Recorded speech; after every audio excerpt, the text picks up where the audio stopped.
Bonjour, aujourd'hui je vais vous présenter les espaces productifs industriels. Pour commencer, posons-nous la question, qu'est-ce qu'un espace productif? Eh bien, un espace productif est un espace aménagé par l'homme et mis en valeur pour une activité économique. En d'autres termes, c'est un endroit où l'homme produit de la richesse grâce à une activité dominante. Par exemple, la Beauce est un espace productif agricole. L'agriculture céréalière est au cœur de sa production de richesse. De la même manière, on peut dire que le littoral ou les montagnes sont des espaces productifs touristiques. Le tourisme est cette fois-ci au cœur de l'activité économique. Mais aujourd'hui, ce sont les espaces productifs industriels qui nous intéressent. Nous allons les aborder en construisant une carte. On a longtemps coupé la France en deux. À l'ouest, la France rurale et agricole, à l'est, la France industrielle et urbaine. En effet, depuis le XIXe siècle et le développement des moteurs à vapeur, le nord et l'est constituaient les principales régions industrielles en France, car c'est là qu'on trouvait la plupart des matières premières nécessaires à l'industrie, c'est-à-dire le charbon et le fer. Mais, à partir des années 1980, avec l'épuisement de certaines mines et la mondialisation des échanges, ces activités disparaissent car elles sont trop coûteuses par rapport à la concurrence internationale. Le chômage se développe fortement et certaines régions se désindustrialisent. Ces régions ont donc dû effectuer ce qu'on appelle une reconversion industrielle. Alors, qu'est-ce que c'est qu'une reconversion industrielle? Une reconversion industrielle, c'est le remplacement d'une activité industrielle par une autre. Ces reconversions industrielles sont favorisées au nord-est par une main-d'œuvre abondante et une situation géographique favorable. Nous sommes ici au cœur de la mégalopole européenne. C'est là que se concentrent les grands axes de communication terrestres, en particulier les axes autoroutiers, les voies ferrées, les canaux, et tous ces axes facilitent le contact avec l'Union européenne dans son ensemble.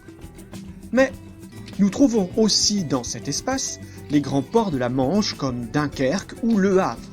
Il s'agit là de ce qu'on appelle une ZIP, une zone industrialo-portuaire.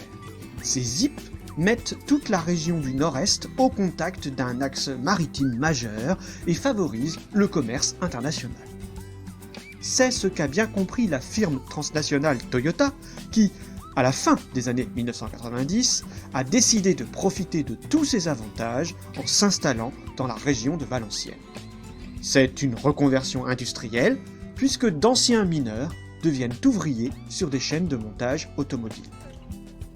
Dans cette vieille France industrielle de l'Est, nous trouvons aussi deux régions dominantes qui se sont développées autour de deux grandes métropoles, Paris et Lyon. Ces deux aires urbaines concentrent depuis longtemps une main-d'œuvre nombreuse et qualifiée, et attirent toujours aujourd'hui les grands investissements industriels. Mais pour réduire leur influence, on a tenté dans les années 60-70 de déconcentrer ces deux pôles en encourageant les investissements à l'ouest du pays. Ainsi, les nouvelles usines Citroën se sont-elles installées à cette époque près de Rennes. Aujourd'hui, les activités ne sont plus liées aux matières premières. C'est la qualité de vie qui devient un atout. L'héliotropisme joue un grand rôle. L'hélio quoi? L'héliotropisme. Mais qu'est-ce que c'est que ça? Eh bien, l'héliotropisme signifie qu'on est attiré par le soleil. Reprenons notre carte pour constater cet héliotropisme. Un arc allant de Rennes à Nice attire à présent les industriels pour les activités les plus dynamiques du pays. On y développe les activités de haute technologie comme l'aéronautique, la carte à puce, les nanotechnologies, etc. On assiste ainsi à l'apparition de pôles de compétitivité. Alors qu'est-ce qu'on appelle un pôle de compétitivité? Un pôle de compétitivité, c'est un espace qui réunit les meilleures conditions pour assurer la réussite industrielle.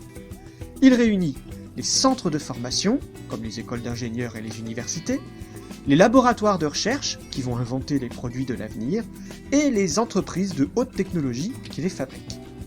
Enfin, les infrastructures de communication doivent être présentes pour être bien reliées aux échanges internationaux.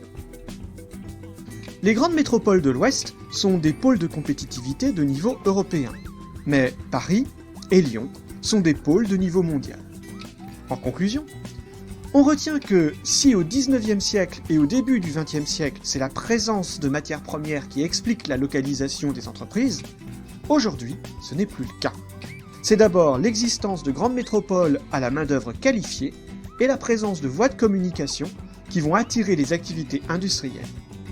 Ainsi, la France a vu son industrie se transformer et fait aujourd'hui partie des plus grandes puissances industrielles mondiales.